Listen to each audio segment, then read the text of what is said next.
এইরকম সুন্দর সুন্দর পিঠা তোমরা যারা খাওয়াই বা এত মন না দিয়ে যাইবই না, তবে আমি বানাইছি ঘরের লোকে গলাইকা, সরি আমি আর আমার বোন মিলে বানাইছি। সুন্দর সুন্দর পিঠা কেমনে বানাইতে পারে তো তোমরা জানো, তারপরে একটু দেখা দিতেছি যে কেমনে কেমনে করবা।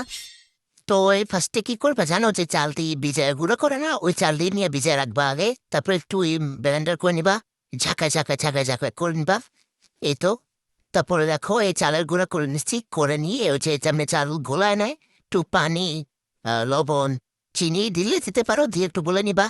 আর এই হচ্ছে যে ভিতরে যেটা দেয়, আমি ওটাকে ক্ষীরফুল বলি, এটা বানাইছে, এটা তোমরা বানাই নিতে পারো, বানিয়ে নিবা। আর এইটা হচ্ছে যে এক্সট্রা জিনিসটা, এটা করবো হচ্ছে চালের গুঁড়ার সাথে একটু রেড ফুড কালার অল্প একটু নিয়ে মিলে নিবা, সাথে হচ্ছে একটু আটাও মিক্স করবে, নাহলে স্টিকি হবে না। গাইস এই দেখো আমি কি করছি, ভাই রে ভাই, আমার আম্মা দেখলে আমার খবর আছে।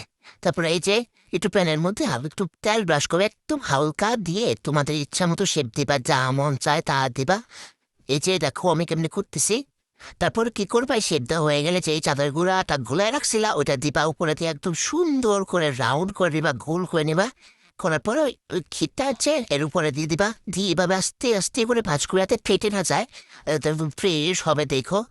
এমনি করে আস্তে আস্তে করে উল্টাই দিবা, যাতে দেখো কি সুন্দর মাল্লাভটা দেখা যাইতেছে, ওয়াও। এরপর আবার এরকম করে করে সবগুলো করে নিবা, এই যে এরকম গোল করে করে চামচ একটু ঘুরে গোল করে নিবা যারা পারো না। তারপর ভিতর দিয়ে পুর দিয়ে দিয়ে আস্তে আস্তে করে নিবা। সব কথা এরকম ভাবে করতেছি, তোমাদের দেখাইতেছি ভাজগুলি কেমন সুন্দর হইতেছে। তারপরে দেখো মেলা যুদ্ধের পরে আমি আর আমার বোন মিলে সবগুলি কমপ্লিট করলাম, করার পর দেখো কি সুন্দর লাগতেছে, যে ডালাটা আমার মনে হয়েছে যে আমার শ্বশুর বাড়ি থাকলে এই ডালাটা সাজিয়ে পাঠিয়ে দিতাম। তো যাজ্ঞা জাগো শ্বশুর বাড়ি আছে তারা কি করবে, শ্বশুর বাড়িতে বানায় সবাই খাওয়াইবা, আর জাগো শ্বশুর বাড়ি নাই তারা বাসায় বানায় খাওয়াইবা সবাইকে। থ্যাংক ইউ, টাটা, আল্লাহ হাফেজ।